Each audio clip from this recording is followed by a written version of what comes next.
Hi, I'm John Stewart, Chief Investment Officer of Farmers Trust Company. This is the Investor's Edge. The Investor's Edge, Market Insights with John Stewart, is brought to you by Farmers Trust Company.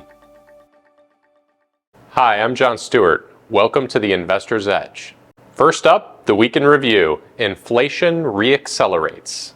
Well, after many months of decelerating inflationary pressures, which I explained in the last edition of the Investor's Edge, it was reported earlier this week that inflation reaccelerated in August, with consumer prices rising 0.6% for the month and 3.7% over the past year.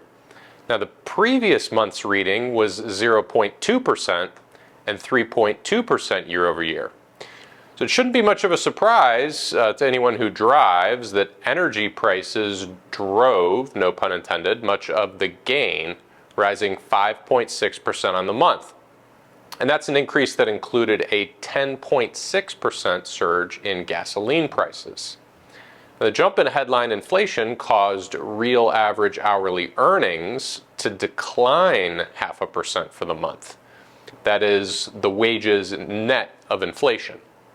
Now, just as many of investors and the stock market seem to be getting comfortable with more reasonable rates of inflation, the most recent data show that it may be a bit premature for the Fed to declare victory over rising prices.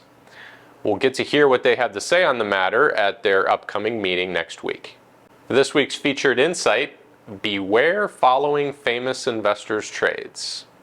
Well, with all the information sharing that goes on these days, with the modern technology we all have at our fingertips, it's fairly easy to gain access to what well-known investors are doing with their money.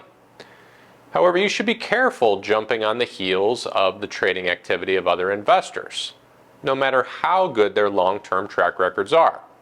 Now, I say this for several reasons. First of all, it can be difficult to know how much time has passed between their trade and when you get the information.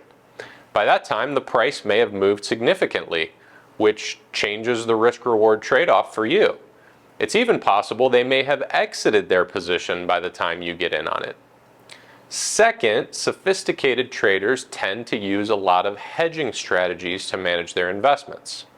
So if you don't have a complete picture of their portfolio, you may not know whether the trade you are copying is simply a hedge for another position in their portfolio rather than a standalone investment.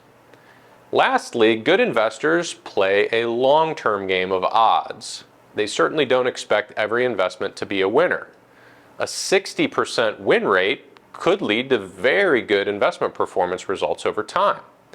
So unless you're able to follow every single trade an individual makes and execute at the same price they receive, you may be at risk of getting in on more of their losers than you do of their winners. Looking ahead, another Fed decision. The Fed meets again next week, and it ceases to amaze me how quickly 6 weeks goes by. They have one of these every 6 weeks or so.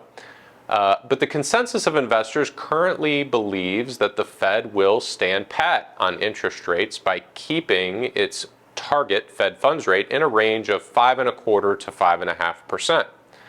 Now, futures markets are pricing in about a 97% chance of no change. There's a 40% chance, however, that the Fed will do another increase in the funds rate by another 1/4 point at their next meeting at the beginning of November, sticking with their current pattern of a rate hike at every other meeting. Now, as I said earlier, given that inflation seems to be proving a little bit tougher to rein in than originally thought, higher rates are likely to stay in place for a while. And if you're hoping for lower rates, it's likely something bad will have to happen in order for you to get them anytime soon. Once again, I'm John Stewart. Thank you for watching The Investor's Edge. The Investor's Edge, Market Insights with John Stewart, is brought to you by Farmers Trust Company.